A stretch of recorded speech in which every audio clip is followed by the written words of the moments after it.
Hey there, ready to talk some funk? Welcome to your 2-minute review. We are Vinyl Junkies. I'm Sam the Record Man. Today we're going to get into some deep funk, originally released on Blackfire Records, a local label out of Washington, D.C. during the 70s, beginning of the go-go scene. There's a lot of different directions this can go, so if you guys dig funk and jazz conversation, hang on. We're going to have some fun, and if you like other jazz and funk and other reviews, subscribe to the channel. And I've been looking really forward to talking to you guys about this record because it just goes right into my favorite period of music and my favorite genres, you know, the 65 to 75. This is really 1977, but it really does sound like earlier 70s funk. But the fun part about this band is that the rock influences are there. So you know how we say that they're from DC? Okay, these were a bunch of kids that grew up listening to Jimi Hendrix and jamming on that stuff, and they liked funk and started playing in high school. Now there's an interesting connection to CTI Records and to Gil Scott-Heron here. So let's see if I get to tell the story straight. The guy who started the label, Jimmy Gray, was a community guy. He was a local DJ who basically became somebody who kind of took care of all aspects. At one point, he was offered an opportunity to take over to do some work with a new label, okay, that would be funded by the success of Gil Scott-Heron's biggest single at the time, The Bottle, actually his biggest single on radio for sure. And this provided an opportunity to fund other bands. And as he was a DJ, he was the guy. This was fun for me.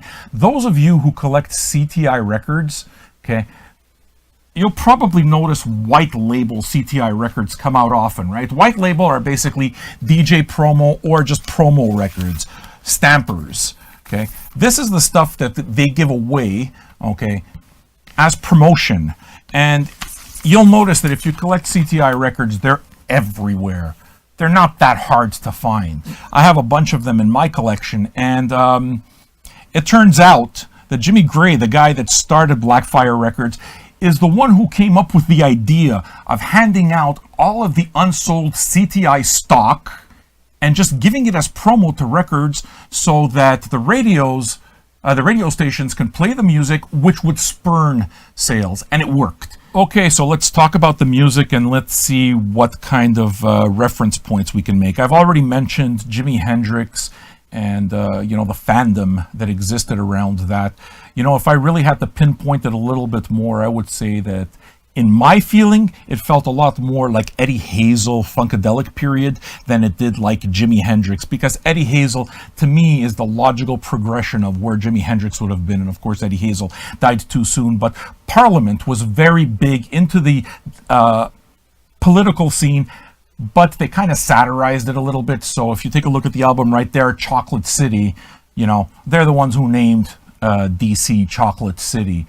There's absolutely no doubt that Experience Unlimited took up the mantle of that. But if you listen to the music, a lot of music from that period, actually earlier even, is, as I've mentioned, overtly political, and this isn't the case at all. If you listen to the horns are really punchy, and they remind me more of Kool and the Gang than they do of Melvin Van Peebles, for example. So expect a party record, but expect a rock record also.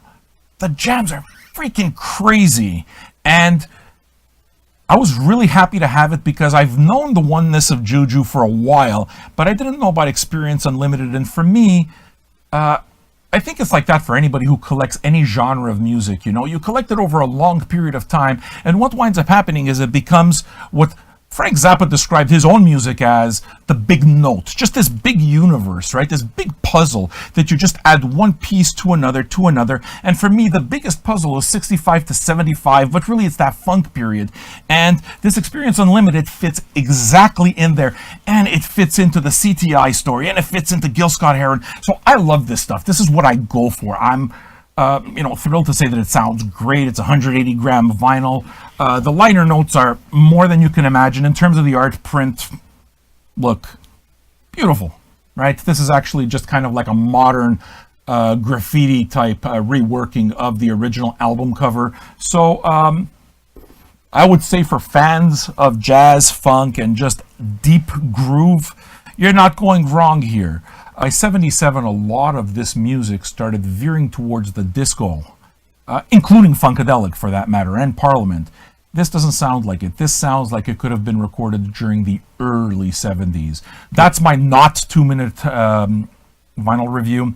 If you liked it, please smash that button, and I'll do another one of these, all right? And we'll talk. Do you guys have any parts to fill in? Let's start a discussion, man. Use that comments section to tell me what you think, and fill in the blanks that I haven't filled in. And do you have any other albums I should be talking about? Let me know, man. I'm here. Sam the Record Man, out. Boom.